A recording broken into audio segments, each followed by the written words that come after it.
레위 사람 제사장과 레위의 온 지파는 이스라엘 중에 분기도 없고 기업 없을지니 그들은 여호와의 화제물과 그 기업을 먹을 것이라. 그들이 그 형제 중에 기업이 없을 것은 그들에게 대하여 말씀하신 같이 여호와께서 그들의 기업이 되심이니라.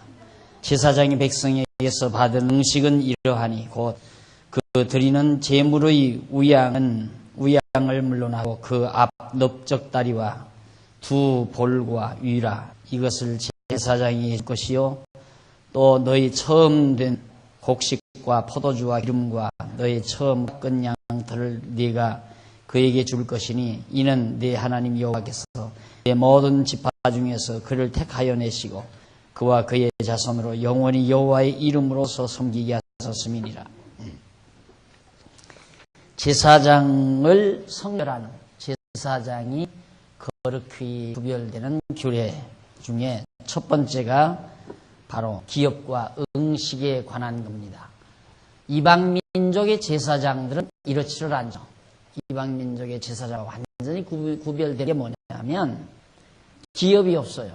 뭐 이방민족의 제사장들이야 기업이 있건 뭐 아무 상관없지만은 이스라엘 백성들에 있어서의 제사장은 기업이 없어요. 땅도 없고 다른 어떤 기업, 목장도, 목축업을 하는 것도 아니고 전혀 기업이 없고 그리고 백성들이 처음 익은 열매, 처음 익은 소득 이것으로 제사장들의 음식으로 줍니다. 그걸 먹고 살죠. 이유는 첫 것은 다 하나님의 것이라고 바로 그 애굽에서 해방받을 때 그 애굽의 장자들을 다 멸하잖아요. 첫 것을 전부 죽이죠. 그리고 이스라엘 백성 첫 새끼나 첫 아들은 하나님께서 멸하지 않고 살려놓습니다. 그리고 이제 그 첫 것을 다 하나님의 소유라고 그렇게 명해놓고 그것을 누구에게 주느냐는 기업이 없는 레위 자손, 제사장파에게 주는 겁니다. 그것이 아주 이방민족과는 판이하게 다른 그런 규례죠. 그러니까 그런 것들을 통하여 저 민족들은 완전히 우리와 다르다. 그걸 구별을 해서 그렇게 해서 거룩하게 성별하는 것이 바로 제사장에 대한 성별 규례 중에 하나였습니다. 그리고 역시 이 제사장들은 항상 그 자손으로 영영이 계속 여호와의 이름으로 서서 섬기게 했다. 항상 영원토록.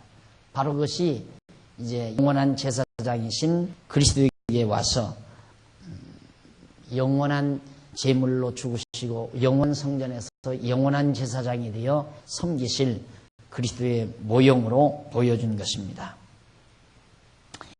그 다음 이제 밑에서 두 번째 줄 보면 응식이란 말이 나오죠. 응식이란 말이 나오는데 그것이 미시파트라는 말이에요. 히브리어로. 그런데 그건 특권, 양식, 특권이나 양식이라는 그러니까 제사장들만이 누릴 수 있는 특권으로 누릴 수 있는 양식. 일반 성도들은 일반 백성들은 먹어서는 안 되죠. 첫 열매나 첫 새끼는 절대 일반 백성이 가지거나 먹어서 안 되지만 제사장들에게는 그걸 먹고 누릴 수 있는 특권을 주었어요. 그래서 그걸 응식이라고 우리나라 말로 그렇게 번역을 했습니다.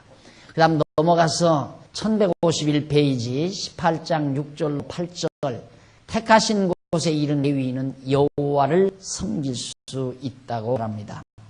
이스라엘 온 땅 어느 성에서든지 거하는 레위인이 간절한 소원이 있어 그 거한 곳을 떠나 여호와의 택하신 곳에 이르면 여호와 앞에 선 그 형제 모든 레위인과 일반으로 그 하나님 여호와의 이름으로 섬길 수 있나니 그 사람 응식은 그들과 같을 것이요 그 상속 산업을 판 돈은 이 위에 그에게 속할 것이니라. 아닙니다. 역시 온 땅 레위 지파들이 이제 가나안 전역에 그 레위 자손들이 거하는 도성들이 이렇게 있어요. 도성만 살 거처를 줘야 하니까 그게 줬는데 그들이 이제 예루살렘에 오면 예루살렘에서 하나님을 섬길 수 있는 자격이 있어요. 레위 자손이니까. 그래서 이제 그런 것들도 이제 하나의 제사장 특권으로 주어지게 됩니다. 그렇게 해서 구별을 하게 되고요.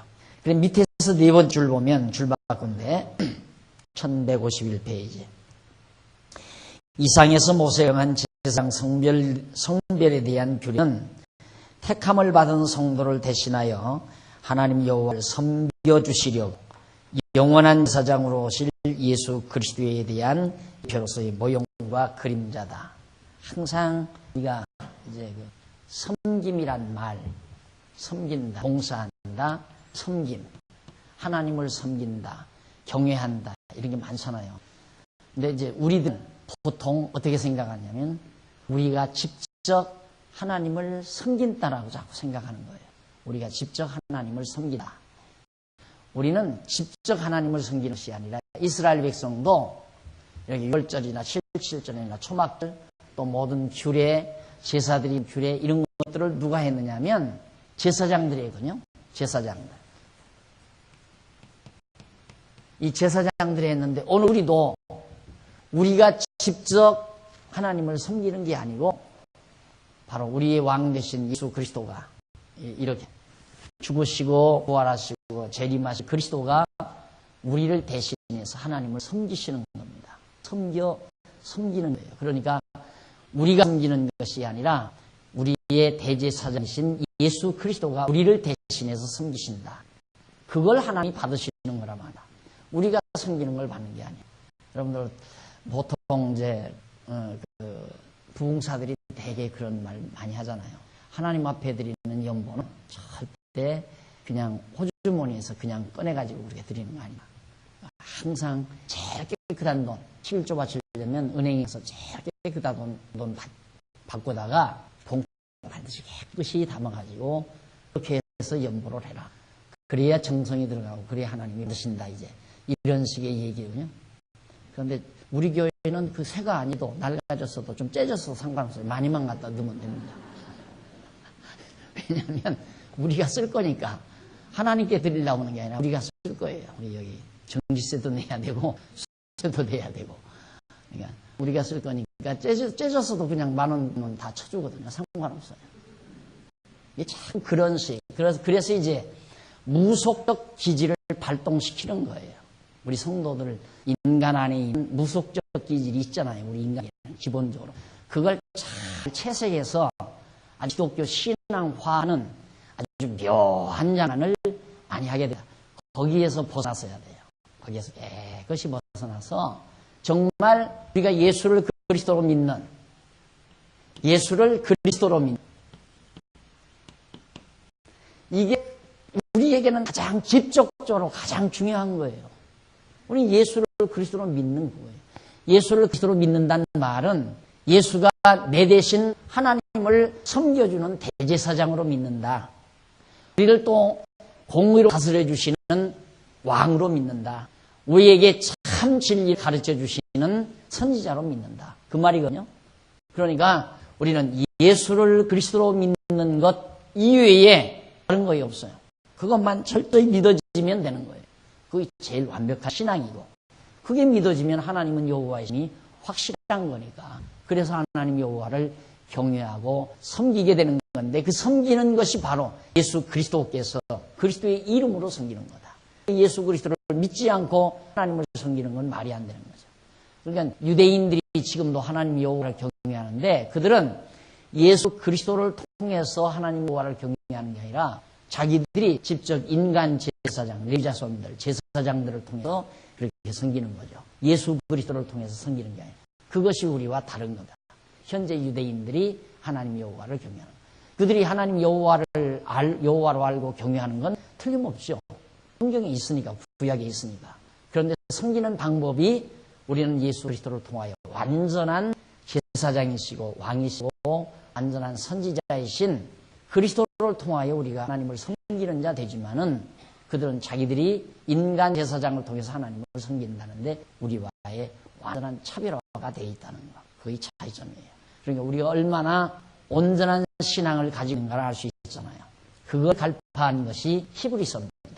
히브리서가 그걸 강하게 이제 우리에게 전해준 것이 바로 히브리서 내용인데 바로 우리의 영원한 제사장이시요, 영원한 왕이시요, 영원한 선지자이신 그리스도로 영접하고 사는 것이 우리의 행복이죠.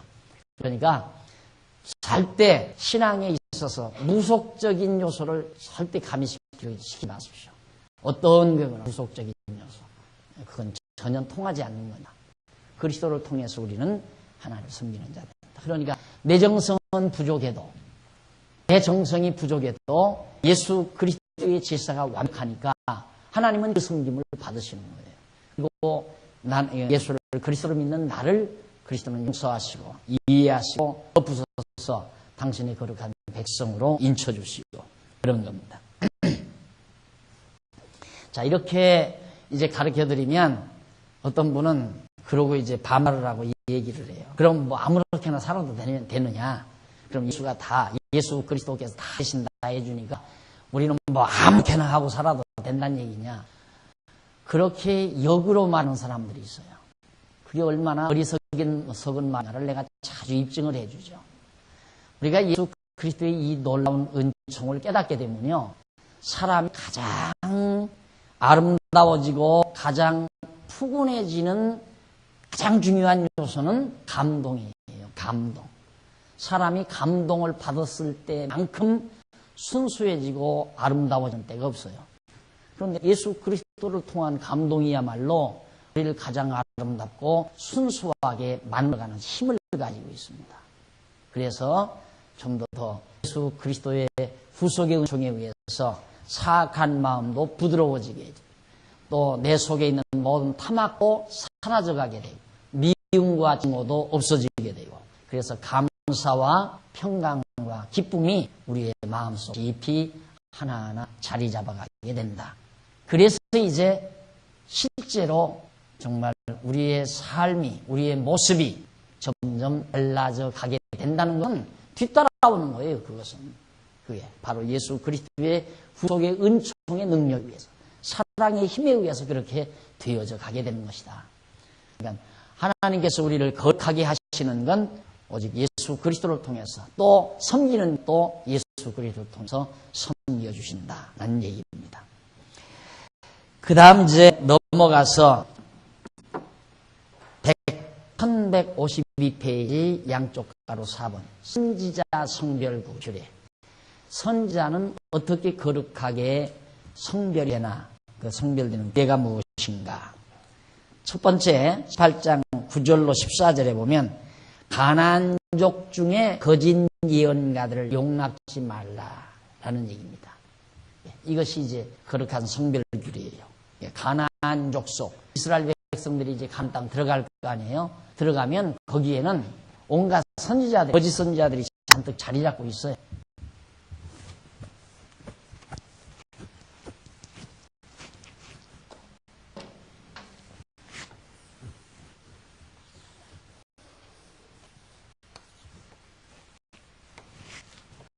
지금 이스라엘 백성이 여기 신명기 이 모압 요단강 동편 이 자리에 지금 머물러 있으면서 모세가 하나하나 마지막 유언 삼아서 재교육을 시키는 내용이 신명기라고 하잖아요. 그런데 이제 여기 들어가면 그 말이에요. 너희들이 여기 들어간다. 이 가나안 땅, 약속의 땅에 들어간다.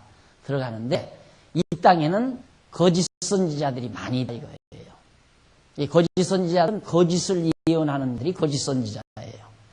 어디에나 다 거짓 선지자가 있죠. 그래서 내 하나님 여호와께서 9절 보세요. 내 하나님 여호와께서 네게 주시는 땅에 들어가거든 나오잖아요. 저 가나안 땅 들어가거든 너는 그 민족들의 가증한 행위를 본받지 말 것이며, 민족들의 가증한 행위는 거짓 선지자의 말을 듣고 우상을 섬기는 행위죠. 그걸 본받지 마시며 그 아들이나 딸을 불 가운데로 지나게 하는 자나 복술, 점치고 점을 치고 또 기륭을 말하는 자나 요술을 하는 자나 무당이나 진언자나 신접자나 박수나 초혼자, 혼을 영을 불러내는 혼백을 불러내는 자, 초혼자를 너희 중에 용납하지 말라. 그냥 그건 무속적인 행위. 다 그 용납하면 다 전부 다 진멸해버려라. 알라 무엇 이런 일을 행하는 자는 여호와께서 가증히 여기시나니 이런 가증한 일로 인하여 네 하나님 여호와께서 그들을 네 앞에서 쫓아내시니라. 너는 네 하나님 여호와 앞에 완전하라. 네가 쫓아낼 이 민족들은 기륭을 말하는 자나 복술자의 말을 듣거니와 네게는 네 하나님 여호와께서 이런 일을 용납지 아니하니라. 기륭, 잘된다, 잘못된다. 어느 날 이사 가면 가정에 우환이 있다. 어느 날 잘못 잡으면 집안 망한다. 또 궁합을 보고 그 여자 집안 끌어들이면 집안 다 망한다. 이런 것 때문에 점을 친다거나 사주를 가서 본다거나 이사 날짜를 잡는다거나 결혼 날짜를 잡는다거나 이게 절대 용납하지 말아라. 그런 자들은 벌써 우상에 매인 거예요. 벌써 하나님 여호와를 온전히 의지한 게 아니라 혹시나 해서 하나님이 망하게 하시면 망하고 흥하게 하시면 흥한다. 망하고 흥하는 것이 전부 하나님의 주권적인 능력 손에 달려있다는 것을 확실히 믿으면 무엇 때문에 그런 무당들에게 점치는 자들에게 사주 보는 자들에게서 그런 걸 보고 몇 년도에 피겠다. 언제쯤간 좀 기울겠다. 이 가정이 우환이 일겠다. 동쪽에서 며느리 들여오면 안 된다. 서쪽에서 데려와라. 이런 등등의 말들이 아직도 만연이 돼 있어요. 요즘에는 학력고하를 막론하고 그 짓을 많이 한대요. 더더군다나. 그러니까 사람들이 우리가 보면 경제 발전이 되면 훨씬 어떤 그런 불안 요소가 사라질 것 같지만 안 그래요. 더 불안한 요소가 더 많아지는 거예요. 그러니까 그런 것이 더 성행하고 요즘 한참 요즘 더 지금 어디야 도남동 고개가 아주 응시를 이루고 있다시피 아주 굉장히 시장을 이루다시피 요즘 대선 앞두고 난리를 치죠. 그러니까 그런 것들을 용납해서는 안 된다. 그럼 용납하게 되면 그게 얼마나 참 허황된 거냐면 50대 50이에요. 50대 50. 맞기 아니면 틀린 거란 말입니다. 그러니까 어쩌다 맞았다 하게 되면 그거 이제 완전히 그건 신앙이 되는 거예요. 그건 한번 그렇게 해서 맞았다 싶으면 거기에 온전히 그냥 확 마음을 다 빼앗겨 버려요. 그러니까 그 집 며느리 들여왔다가는 그 집에서 며느리 들여왔다가는 당신 집안에 우환이 있다. 이런 말 했는데 어쩔 수 없이 아들놈이 어겨가지고 데려왔다. 그런데 며느리가 들어오자마자 얼마 안 있어서 그만 교통사고가 났어요. 그럼 완전히 그 신앙이 되는 거예요. 딱! 그래가지고 그 다음부터 절대 그 사람의 말대로 대대손손 살아가게 되는 거예요. 그래서 그렇게 내려오는 거예요. 그러니까 그런 걸 따지는 집안은 그 전에 조상 쪽에 누군가가 한번 50대 50% 페이지에 맞아 떨어진 거예요. 그러니까 이놈아 절대 안 된다. 이놈아 할아버지 때 그랬다가 구성망했다. 그러니까 반드시 봐야 된다. 그래가지고 우기니까 아들놈도 또 담고 손자놈도 담고 그다음 담고 3대 4대 5대 내려오면서 지금까지도 그 버르장들을 못 고치고 살아가는 사람들이 많이 있다. 싹 제거해버려라. 이거 없애버려라. 왜? 하나님 여호와를 응지게 되니까. 그 말. 하나님 여호와를 응지게 되니까. 그래서 하나님께서 지금 모세를 통해서 이때 들어가면 제일 인간이 유혹하는 게 그거예요. 토속신앙. 어느 사람이든지 예를 들어서 그 지역에 가면 그 지역에 가면 모든 사람들이 영향을 받아 살아가는 삶의 문화가 무엇의 영향을 가장 많이 받느냐면 토속신앙의 영향을 제일 많이 받습니다. 그러면 우선 미개한 데서 병이 낫는다. 그러면 달기피를 갖다가 한창에 갖다 뿌리면 된다. 그러면 거기 그 마을에 그런 무당이 하나 있어요. 할망 무당 같은 할머니 있어가지고 그 할머니한테 가서 장당에 피를 뽑아다가 갖다 환처에다 박는. 그게 무속이란 말이죠. 그럼 그대로 그것이 그냥 그 지방 문화를 형성해 가요. 똑같이. 그러니까 이 신앙이라는 것이 얼마나 무서운 건가. 사람을 바꿔놓는 거고 문화를 바꿔놓는 거니까. 그럴 거 아니겠어요. 그래서 지금 이스라엘 백성들이 지금 이 땅에 들어가면 이들의 문화에 혼돈이 되면 어떻게 해요? 이들의 문화에 완전히 혼혈이 돼버리면, 혼합이 돼버리면 안 되니까 모세가 그래서 여기서 단단히 여기 들어가 그런 자들은 하나도 용납하지 말고 다 처단해버리라. 전부 다. 그것이 바로 이 지금 9절로부터 14절까지 해서 말해 주고 있는 중요한 내용입니다. 다음 이제 18장 15절부터 22절 1153페이지 여호와께서 일으키실 선지자의 말을 들으라고 명합니다. 그런 거짓 선지자의 말을 절대 예언가들, 거짓 선지자의 말들 용납하지 말고 오직 선지자의 말만 들으라. 하나님께서 일으키신 15절 네 하나님 여호와께서 너의 중, 네 형제 중에서 나와 같은 선지자 하나를 너를 위하여 일으키시리니 나와 같은 선지자, 곧 모세와 같은 선지자란 말입니다. 하나를 너를 위하여 일으키시니 너희는 그를 열지니라. 이것이 곧 네가 총회의 날에 호렙산에서 너희 하나님 여호와께 구한 것이라. 곧 네가 말하기를 나로 다시는 나의 하나님 여호와의 음성을 듣지 않게 하시고 다시는 이 큰 불을 보지 않게 하소서. 두렵건대 내가 죽을까 하나이다 하며 여호와께서 이스라엘에 이르시되 그들의 말이 옳도다. 내가 그들의 형제 중에 너와 같은 선지자 하나를 그들을 위하여 일으키고 내 말을 그 앞에 두리니 내가 그에게 명하는 것을 그가 무리에게 다 고하리라. 무릇 그가 내 이름으로 고하는 내 말을 듣지 아니하는 자는 내게 벌을 받을 것이요 내가 고하라고 명하지 아니한 말을 어떤 선지자가 만일 방자의 이름으로 고하든지 다른 신의 이름으로 말하면 그 선지자는 죽임을 당하리라 하셨느니라. 네가 혹시 심중에 이르기를 그 말이 여호와의 이신 말씀인지 우리가 어떻게 알리요 하리라. 만일 선지자가 있어 여호와의 이름으로 말한 일에 증언도 없고 성취함도 없으면 이는 여호와의 말씀하신 것이 아니요 그 선지자가 방자의 한 말이니 너는 그를 두려워 말지니라.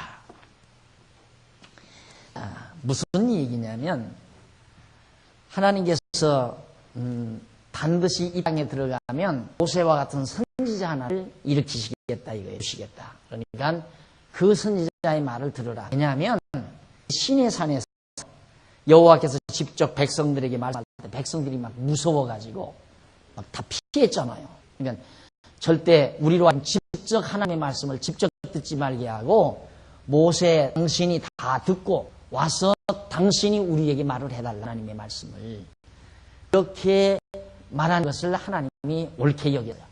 그래서 모세만 불러다가 하나님의 말씀을 다 말해주고 모세가 와서 다 백성들이 가르쳤단 말입니다. 그러듯이 이 땅에 가서도 모세와 같은 선지자를 하나님께서 세우시게 된다. 그러니까 그 선지자의 말을 잘 듣는데 너희들이 아마 그럴 거다. 어떻게 하나님께서 보내신 선지자인 줄을 뭘로 압니까? 라고 그렇게 의심을 하지만 그 증표는 하나님이 세우신 증표는 반드시 하나님이 말씀하신 그 말씀에 대한 증거된 어떤 함정이 있단 말이에요. 그리고 말씀한 대로 반드시 모든 일이 이루어진단 말이죠. 그러니까 거짓 선지자는 50대 50이니까 맞기도 하고 틀리기도 하고 그래요. 맞기도 하고 틀리기도 하고. 그러나 하나님이 세우신 선지자들의 말은 반드시 이루어진다 이 말이에요. 증언도 있고 이루어지는 것을 보아서 그의 하나님 선지자인 줄을 알아라 그 말이죠. 그러니까 예수 그리스도가 참 선지자인 까닭은 그의 예언이 그대로 이루어지니까 내가 가서 보혜사 성령을 너에게 보내마 하더니만 정말 승천하신 이후에 보혜사 성령이 임하고 땅끝까지 복음이 증거된다고 예언했는데 그 예언대로 땅끝까지 복음이 증거되고 또 장차 오신다고 예언을 했는데 아직은 오시지 않았죠. 그러니까 장차 오신다. 남아있는 예언은 장차 오실 것에 대한 예언입니다. 이 예언은 장차 이루어질 예언이니까. 그래서 선지자의 말은 반드시 이루어진다. 증언도 있고 이걸 통하여 하나님이 세우신 선지자임을 우리들이 알 수 있다라는 얘기입니다. 넘어가서 15절에 보면 1154페이지 두 번째 줄 15절에 보면 그 밑에 세 번째 줄 중간에 보면 나비란 말이 나와요. 이 선지자란 말이에요. 선지자 하나라는 말은 히브리 원문으로 나비라는 말이 나비라는 뜻인데 그것은 예언자 또는 선지자라는 의미로서 한 선지자라고 단수로 번역해야 하는 그런 단어입니다. 한 선지자를 주신다. 여러 명의 선지자가 아니라 한 선지자. 이런 그 단어 뒤에 나오는 그를이라는 대명사가 단수인 사실로 보아서 분명하다 하는 얘기입니다. 그러면 이 한 선지자가 누군가 다른 선지자가 누구를 말하는가? 그 밑에 보면 그러니까 제일 위에서부터 아홉째 줄 중간에 보면 그 선지자 누구를 가리키는가? 이는 모세의 뒤를 이을 여호수아를 가린다. 그 말이에요. 한 선지자. 모세 다음에 여호수아. 여호수아가 바로 이스라엘 백성들을 이끌고 일로로 들어오죠. 그런데 이 여호수아는 물론 장차 오실 한 선지자이신 예수를 모형적으로 보여주는 인물이에요. 여호수아라는 이름이나 예수라는 이름이나 같은 말이에요. 여호수아라고 하는 히브리 말을 헬라 말로 예수스라고 이렇게 번역을 한 거예요. 그러니까 여호수아, 예수 같은 말이죠. 자기 백성을 구원할 자 여호수아도 예수도 역시 자기 백성을 위해서 구원할 자는 그런 뜻입니다. 그러니까 한 선지자 바로 여호수아를 하나님이 세우신다. 그러니까 여호수아의 말을 잘 들으라. 그런 얘기죠. 그러니까 참 지도자고 참 선지자인 여호수아의 말만 들어야지 그 땅에 있는 모든 무당 박수들이나 점쟁이들의 말을 절대 믿지도 말고 듣지도 말아라. 들으면 병이에요. 제가 또 희한하게 여러분에게 말씀을 드릴게요. 제가요 과거 계몽 다닐 때 저 지한 골짜기에 안양마을이라고 있었어요. 안양마을이라는 한 100여 되는 마을에 산중으로 계몽을 가서 한 몇 달을 머물러 있었습니다. 근데 어느 집에 이제 사랑채, 그 소죽을 끓이는 사랑채에 제가 이제 얻어가지고 거기 머물면서 젊은 아이들 데려다가 이제 교육을 시면서 이제 계몽을 할 때가 있었는데 그때 이제 나 혼자서 이제 그 안주인들은 다 일터로 나가고 나 혼자서 썰 좀 보다가 마당이 좀 어지러졌길래 대빗자루로 이제 마당 슬슬 쓸면서 있었어요. 그랬더니 중이 시주를 하러 왔어요. 그래서 주인이 없고 나는 나냅니다. 그랬더니 그냥 가라고요. 가더니만 한 3분인가 이제 또 왔어요. 다시. 그러더니만 나를 우아래로 딱 훑어봐요. 훑어보더니만 여기 거해야 될 사람이 아닙니다. 그래요 날더러. 그래서 내가 그걸 어떻게 하십니까? 그러니까 고개를 끄덕끄덕하지만 쏘지 말고 자기가 하라는 대로 하라는 거예요. 그 벼 한 필을 떠다가 북면 이 띠 있죠. 북띠. 그러니까 그 절간에서 이제 뭐 이렇게 할 때 그 매는 띠가 있는데 그걸 하도록 그걸 한 필 떠다가 시주를 하면 그걸 중이 이렇게 덩덩덩덩 때마다 당신의 일은 계속 일어난다. 그러니까 그걸 하는 거예요. 그런데 그게 지금도 기억나서 또 얘기하잖아요. 들으면. 그런 일이 안 될 때, 그때 그거 사다가 해볼 걸. 솔직히 그런 생각은 안 했지만, 그런 생각 들는지도 어떻게 알아요? 영 안 되면, 뭐가 안 되면. 이게 들으면 병이다, 이래. 그래서 이 무당들, 점쟁이들의 말은 들어두면 문제라, 이 말이야. 그러니까, 제가 이제 그 학창 시절에 한참 교육전사로 있을 때, 남산 밑에 아담한 거에 교육전사로 있었거든요. 창교회라고 있었는데, 남산 바로 밑이니까 공원을 자주 제가 다녔죠. 보다가 답답하면 또 이제 공원에 나가게 되고.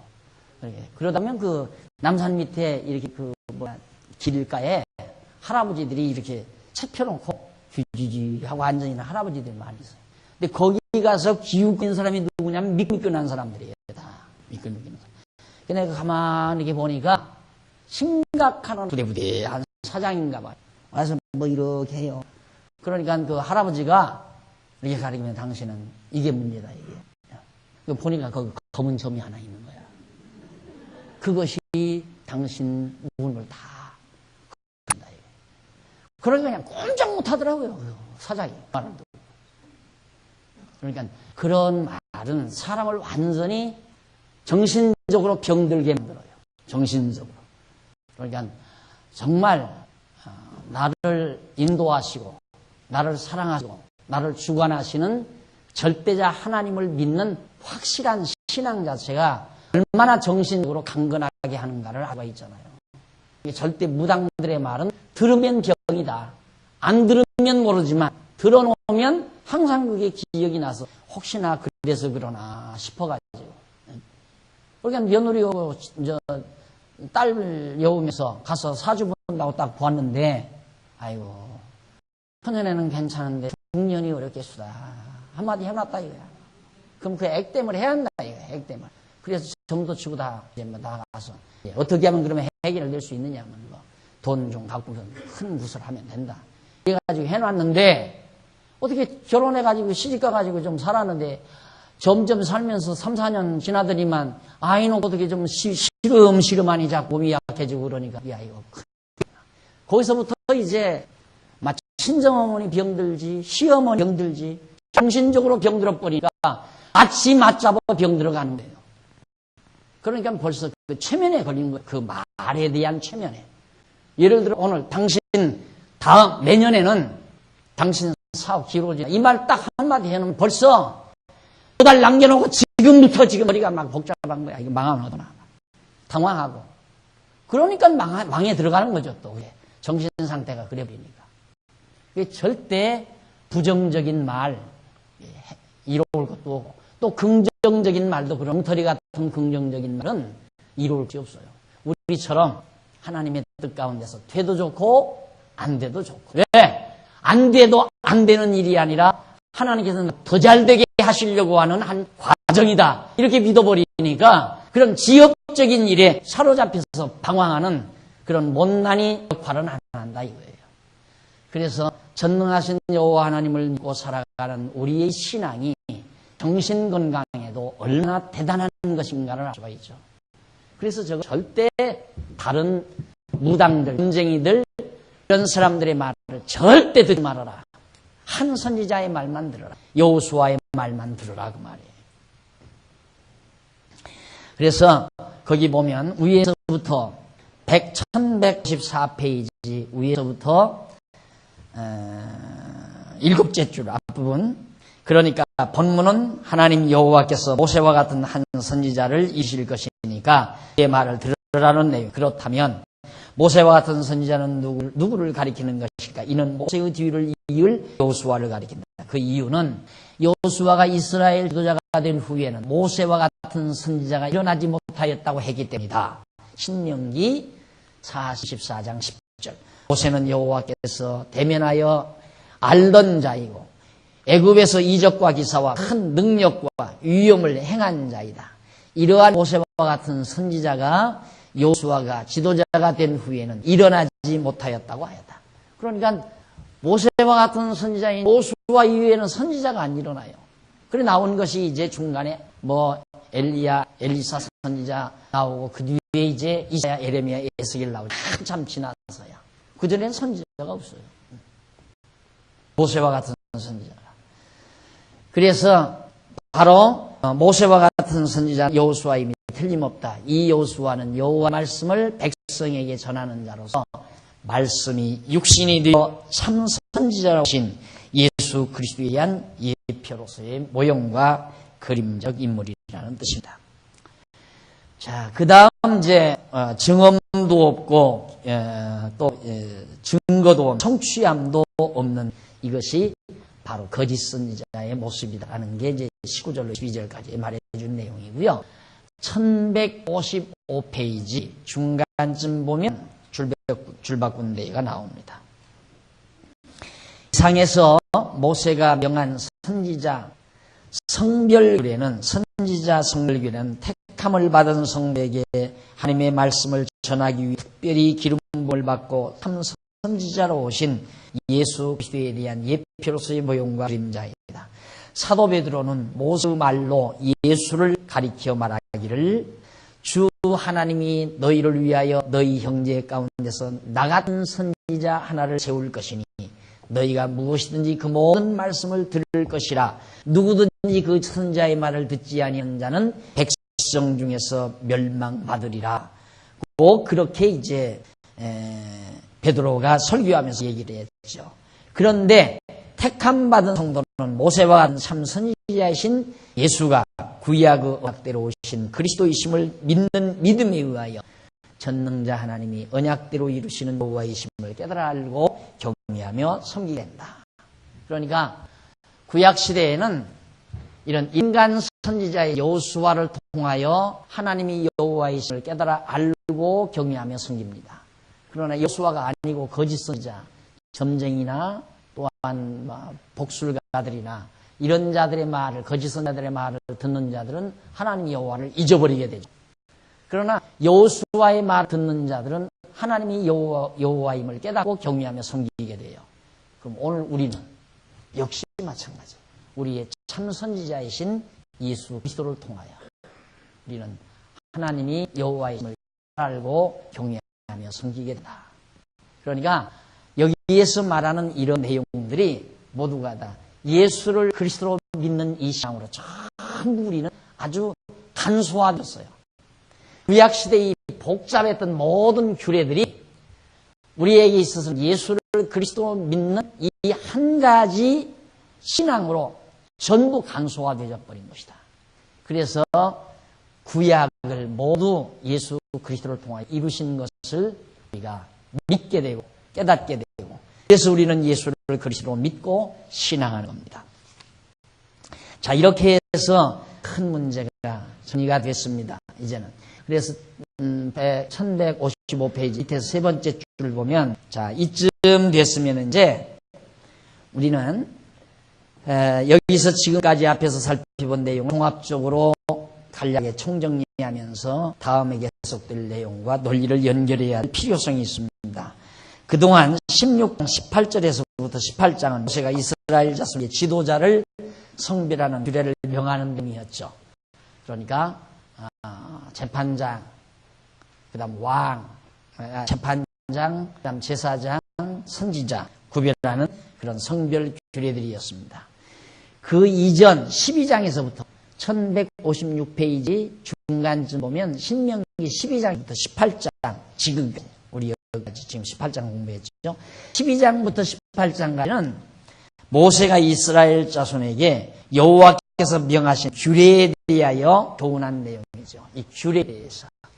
그러니까 이스라엘 백성들이 가나안 땅 들어가서 지켜야 될 모든 규례. 그러니까 앞에서는 백성들이 거룩하게 되는 규례. 백성들은 어떻게 거룩하게 해지는가? 먹는 것.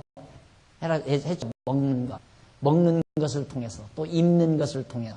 그러니까 생활 문화를 통해서 하나님은 거룩하게 구별을 한다. 그런 얘기예요. 그러면 이제 아까도 잠깐 말씀드렸지만 거듭, 이 거룩하게 되는 게 매우 중요합니다. 거룩이란 무엇인가? 책도 제가 토막글도 썼지만은 거룩이 도대체 뭐냐? 거룩.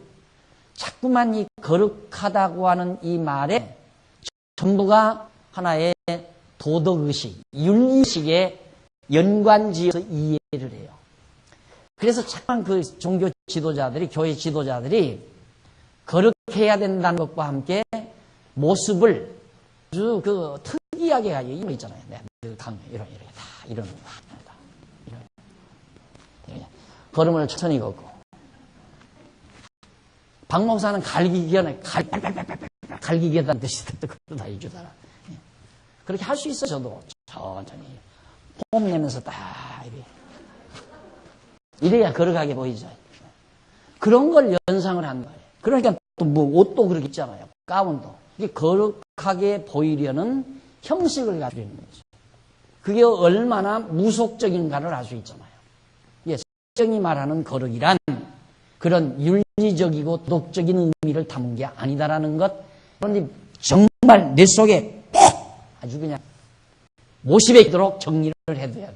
그래야 절대 빗나가지 않으니까.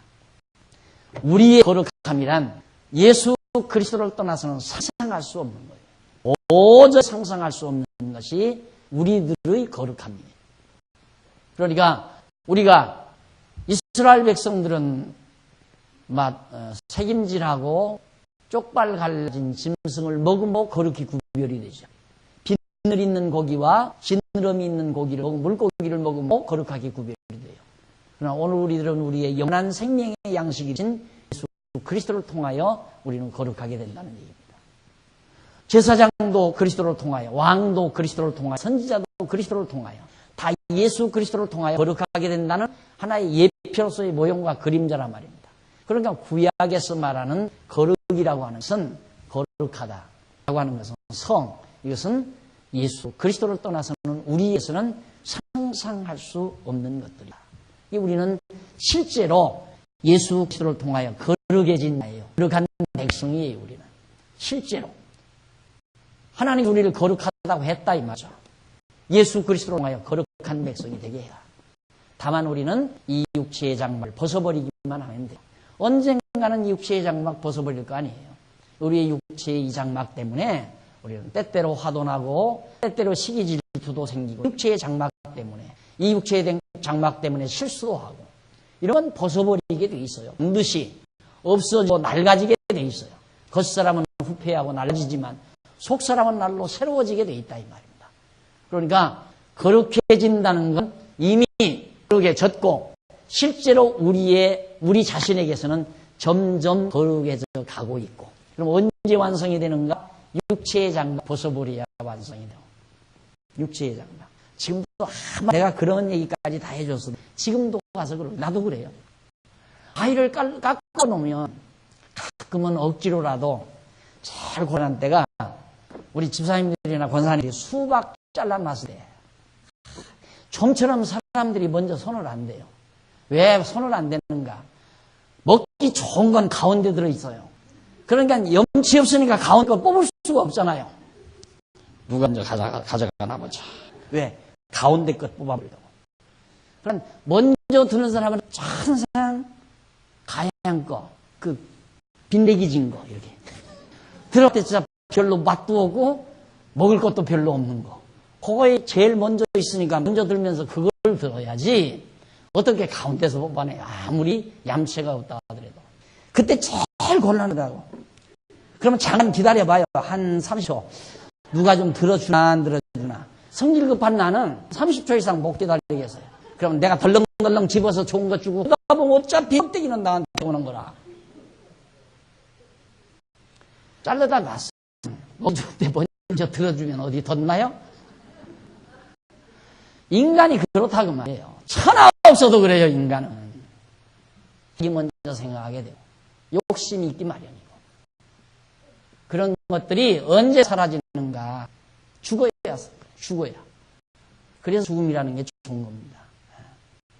그래서 그런 참 별것도 아닌 그런 걸 겪으면서 참 치사하다. 그런 걸 느껴요. 야, 정말 치사하다. 모르는 순간에 그래, 모르는 순간에. 근데 집에서는, 교회 와서는 이제 그렇게라도 하지요. 좀 기다려보자. 그런데 집에서는 딱 깎아다 놓으면 벌써 산발해가지고 어디부터 가운데부터 팍 껍질은 누구 먹으라고? 아내들은 먹으라고. 먹으나 참 치사하다. 먹으면 이제 그때 뒤늦게 생각이 나면 참 치사하구나. 오늘 아침에는 이 조각기 난 것부터 먹었어. 솔직히 않고 왜 의식을 하니까 조각기 난 것부터 먹어야지. 그래도 언제 또 살아날지 모르지. 무의식 중에 또 가운데부터 들어가는 거죠. 누워서도 전기불 스위치 내리기 싫으니까 자는 척하고 미리 잠든 척하고 왜 일어나기 싫으니까 가만히 있어 내가 끄고 올게 이 말을 하기 싫으니까 이게 다 자기중심이라 인간이라는 게 그게 언제 사라져요? 이 육신이 있는 한 안 사라진다 그 말이에요. 죽어야 사라지지. 그래서 우리의 실제적인 완전 거룩함은 육신의 장막 벗어버렸을 때 완전 성화가 돼요. 성화. 거룩하게 변화된다 이 말이죠. 착각하지 말고 살아야 돼요. 다만 내가 마음이 편안하고 그리스도의 구속의 은총에 감동해서 마음이 편안하고 행복감이 내 마음속에 채워져 있는 만큼 남을 배려하는 마음이 생겨난다. 반비례로 생겨난다. 정비례하는 거죠. 내 행복만큼 남을 배려하는 마음이 정비례한다. 내 행복감이 80이면 남을 배려하는 마음도 80이 생겨요. 내 행복감이 50이면 남을 배려하는 마음도 50이 생기고, 내 행복감이 30%면 나를 배려하는 마음이 더 앞서요. 남을 배려하기보다 남을 통해서 내가 행복하고자 하는 욕망이 더 강해지고 그렇게 돼 있는 거예요. 그러니까 우리가 이처럼 잘 하나님의 말씀을 듣고 배우는 순간 역시 우리는 자꾸만 마음속에 감동이 오잖아요. 아, 예수 그리스도의 구속의 은총을 통해서 내가 거룩해졌구나. 나를 거룩한 명사람을 이 추악하고 째하고 치사한 나를 하나님께서는 그리스도를 통하여 거룩하게 해주셨구나. 이것이 감동으로 다가오면서 감사함이 있고 마음의 평강이 오는 것. 그게 바로 행복감 아니에요? 그것이 강한 만큼 남을 배려하게 된다 이 말이에요. 그러니까 욕심 많은 사람 치고 행복한 사람이 없어요. 행복의 지수가 약해요. 욕심 많은 사람. 욕심이 없는 사람의 행복 지수가 높은 거죠. 그러니까 실제로 이제 조사를 해봤잖아요. 조사를 해봤는데 경제 대국의 국민보다 참 미개한 나라, 오지에 살고 있는 사람들의 행복 지수가 훨씬 높은 말이에요. 훨씬. 왜? 그 사람들은 욕심 부릴 게 없잖아요. 사람이 그렇게 막 열매가 잔뜩 많아도 먹을 것만 따오잖아요. 그날 먹을 것만. 왜? 그 날 가면 또 쓰니까. 이 욕심을 안 부리는 거예요. 또 바다에 가서 비를 잡아다 막 고기가 막 버글버글 해도 그날 요리해서 먹을 것만 딱 잡아가지고 온다 이 말이에요. 우리처럼 막 그냥 고기를 배에다 막 가득 잡아다 갖다 싸놓고 똥가봐 얼음 갖다 쟁여놓고 그러고 산 게 아니라, 그러니까 누가 많이 잡아서 얼음만에다 많이 쟁여놨느냐. 그러니까 훨씬 욕심이 많으니까 행복지수가 약해지는 거죠. 그래서 행복한 사람은 욕심이 사라진다. 욕심이 없어지기 때문에 그래서 남을 배려하게 된다. 그래서 남 보기에 거룩한 모습으로 점점 성화가 되어져 가는 거죠. 그렇죠. 그러니까 성화되는 건 너무 걱정하지 말고, 걱정 안 해도 성화되도록 되어 있으니까. 성화되도록 되어 있어요. 왜? 점점 육체의 소욕이 낡아지니까. 육체가 낡아지니까. 아직 피가 펄펄펄펄 끓을 때는 욕심이 많아요. 욕심이 많아지지만 점점 피가 식어져 가면 욕심이 사라지게 돼 있어요. 욕심 사라지는 만큼 거룩하게 변화되어져 가는 거죠. 쉽게 말하면 익어간다 이 말이에요.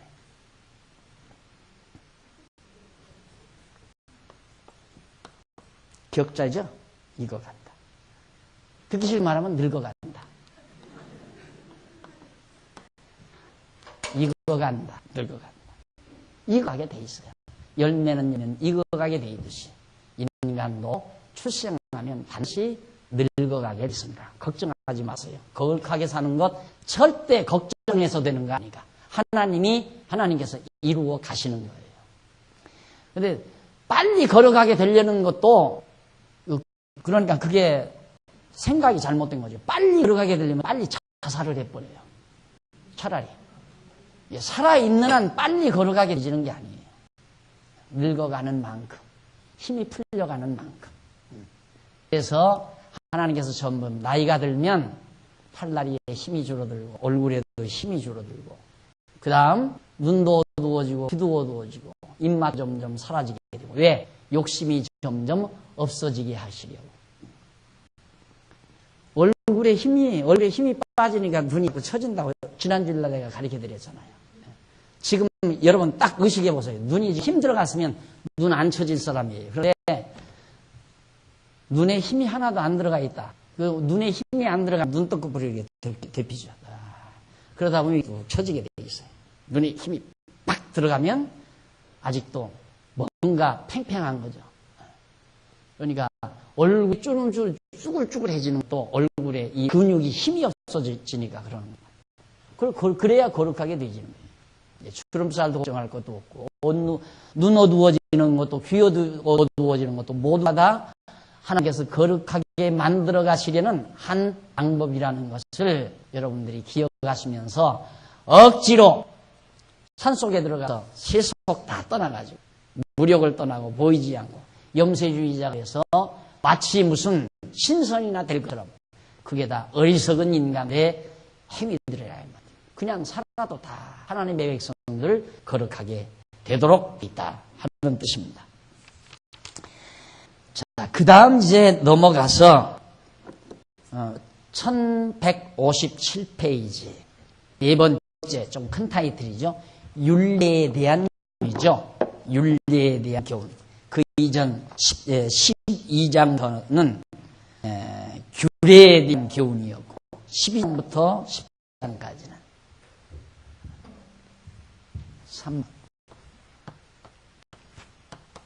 규례. 이게 12장부터 18장까지. 그 다음 이제 4번 율례. 율례에 대한 교훈. 이제 19장부터.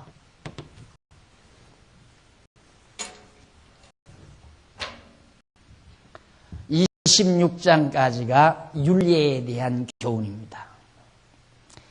율례 중에 첫 번째가 19장부터 21장까지는 생명에 대한 율례입니다. 생명에 대한 율례. 신명기 19장에서 21장은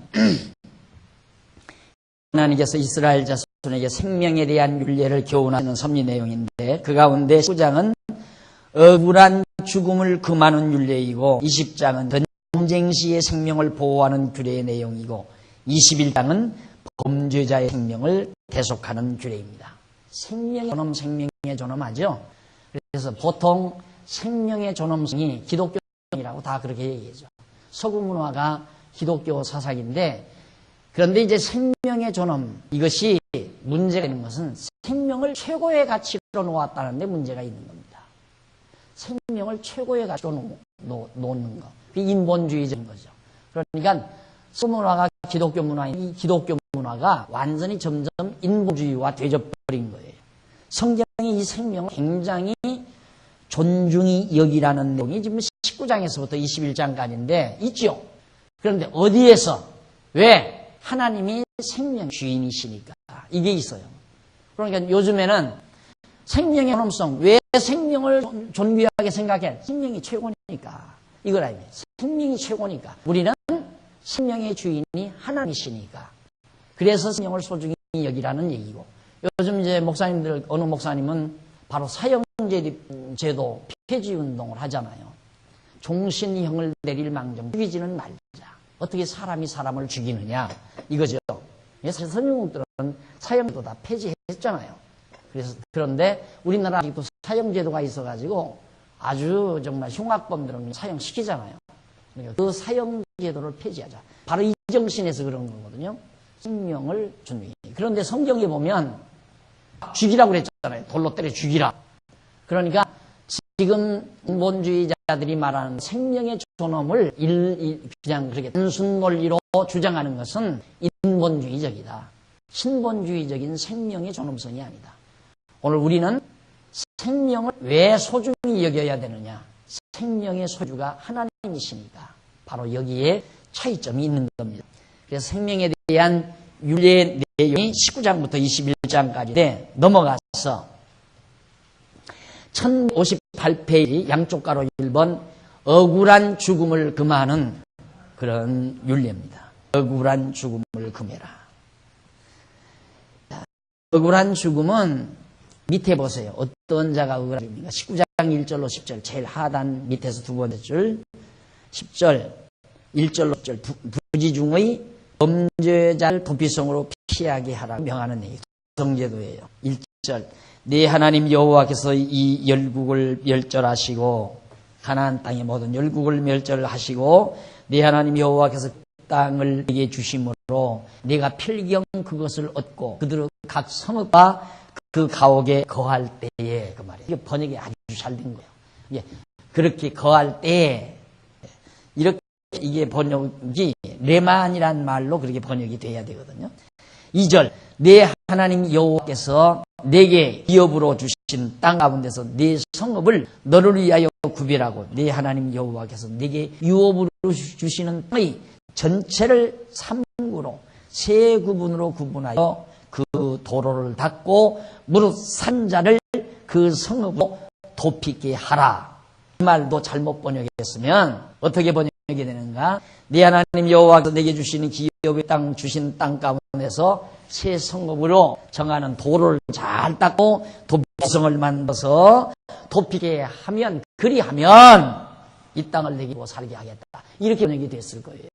그러나 그 쉽게 번역자들이 그건 아니겠다. 지금 이 땅에 아직 안 들어갔는데 이 땅에 안 들어갔는데 어떻게 여기다 새 성읍을 정해서 도로다 닦고 도피성을 만들 수 있나. 그렇게 하면 이 땅 들어가서 차지한다니까 말이 안 되잖아. 그러니까 이건 정상적으로 번역을 한 거예요. 너희가 이 땅에 들어서 이 땅을 다 점령하게 된다. 하나님께서 주신다고 했으니까 점령했을 그때 어떻게 해야 되는가? 도피성, 성읍을 몇 개를 이렇게 정해가지고 근로로 도망칠 수 있는, 갈 수 있는 길을 잘 닦아놓아라. 잘 편안하게 닦아놓고 근로로 억울하게 정말 부지 중에 범죄한 자들이 그로 도망가서 피신하게 해라 하는 얘기입니다. 자, 그러면 1159페이지 4절 보십시다. 살인자가 위에서부터 5째 줄 4절 살인자가 그리로 도망하여 살만한 경위는 이러하니 곧 누구든지 본래 현이 없이 부지 중에 그 이웃을 죽인 일 가령 사람이 그 이웃과 함께 벌목하러 살려 들어가서 손에 도끼를 들고 벌목하려고 찔 때에 도끼자루가 빠져서 도끼자루에서 빠져 그 이웃을 맞추어 그로 죽게 함 같은 것이라. 이런 사람은 그 성읍 중 하나로 도피하여 생명을 보존할 것이니라. 6절 그 사람에게 본래 혐오이 없으니 죽이기에 합당치 아니한 두렵건대 보수자의 마음이 두려워서 살인자를 따르는데 그 가는 길이 멀면 그를 따라 미쳐서 죽일까 하노라. 그러므로 내가 네게 명하기를 새 성읍을 너를 위하여 구별하라 하노니 네 하나님 여호와께서 네 열조에게 맹세하신 대로 네 지경을 넓혀 네 열조에게 주리라. 그 말씀하신 땅을 다 내주실 때 또 내가 나의 오늘날 네게 명하는 모든 명령을 지켜 행하여 네 하나님 여호와를 사랑하고 항상 그 길로 행할 때에는 이 셋 위에 새 성읍을 더하여 네 하나님 여호와께서 네게 기업으로 주신 땅에서 무죄한 피를 흘리 없게 하라. 이같이 한 그 피가 네게 돌아가지 아니하리라. 자, 여기 지금 가나안 땅인데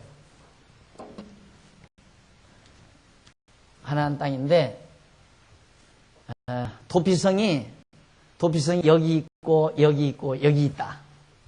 그럼 여기서 범죄가 아니라 나무 골목을 하다가 도끼 자루가 빠져가지고 그만 그게 맞아서 옆에 사람이 죽었다.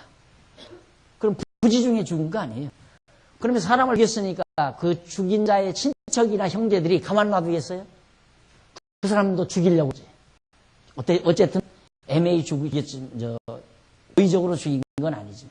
그럴 때 도망가야 말이죠. 그러면 이 먼 길 도망을 치려면 마라톤을 해야 되는데 오다가 중간에 잡히면 죽잖아요.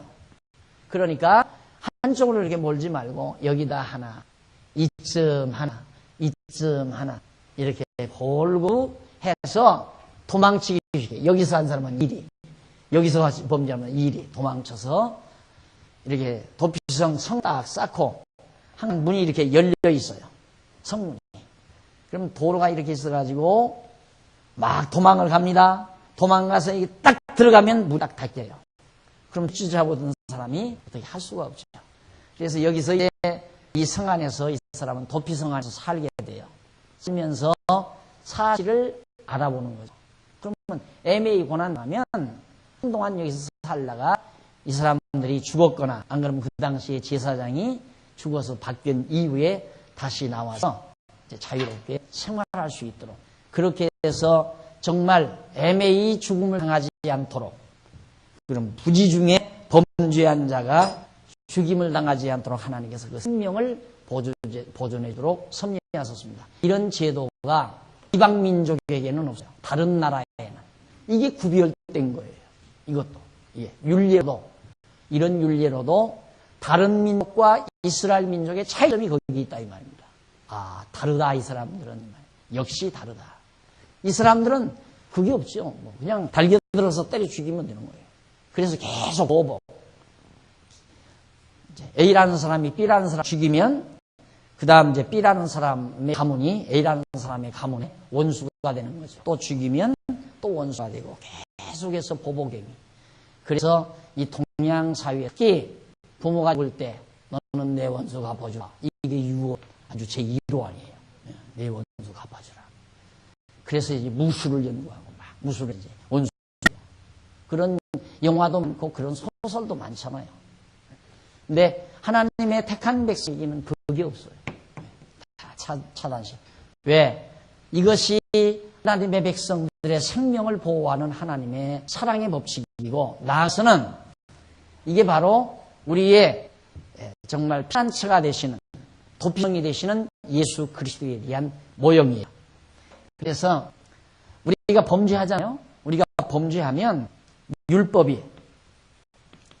율법이라는 건 나를 쫓아와요. 왜? 잡아 죽이려고. 율법은 나를 죽이려고. 죄값은 상이니까 율법대로 내가 범죄한 율법을 범한 죄인을 죽이려고 쫓아오면 나는 어디로? 그리스도 안으로 도망가는 거예요. 예수 안으로. 그러면 율법이 그리스도 안에 있는 자를 터치를 못해요. 그래서 삶을 얻게 되죠. 그래서 예수 그리스도는 우리의 영원한 도피성이 되는 겁니다. 그러니까 그리스도 안에 사는 우리는 어떤 율법도 나를 정죄하거나 나를 죽일 수가 없는 것이다. 여전히 율법 지금 여기서 벨르고 있어요. 딱 나오기만 나와라. 나오면 죽인다 이 말이에요. 그러니까 우리는 어디를 떠나지 말아야 돼요? 그리스도 안을 떠나지 말아야 돼요. 오직 예수 그리스도를 의지하고 그리스도 안에서 사는 것. 이것이 율법으로부터의 진정 자유함이라는 것을 거듭 강조해 드리는 겁니다. 자, 다음 시간 우리 계속해서 그 부분 더 공부하도록 하고 오늘 강의를 여기서 마치도록 하겠습니다. 기도하십시다. 전능하신 하나님 아버지 은혜와 사랑을 감사합니다. 우리의 영원한 대제사장이 되시고 선지자가 되시며 또한 재판장 왕이 되시는 그리스도께서 우리를 거룩하시고 또 뿐만 아니라 우리의 영원한 도피성이 되셔서 우리로 하여금 죽음에서 삶을 얻을 수 있도록 우리를 보호하시는 하나님의 크신 사랑을 다시 한번 살펴봤습니다. 하나님 아버지, 우리에게 예수를 그리스도로 보내주신 하나님의 크신 사랑을 다시 한번 깊이 깨닫게 하시고 또 그리스도 안에서 영원한 생명을 누리며 살 수 있도록 은총 베푸신 하나님의 사랑도 잊지 않게 해주시옵소서. 그래서 우리의 마음 더욱 푸근해지고 감사함이 넘치고 욕심이 사라지고 그리고 이웃을 배려할 수 있는 너그러운 마음으로 바뀌어져가는 아름다운 성도의 삶이 이루어지도록 역사하시옵소서. 오늘 또 복음을 위하여 함께 선한 일에 동참했습니다. 연보에 동참한 귀한 종들의 손길을 붙드시고 참여하지 못한 자들에게도 선한 일을 사모한 열심을 더하시며 이 귀한 일을 통하여 하나님께 영광이 돌려지게 하시옵소서. 예수님의 이름으로 기도드립니다. 아멘.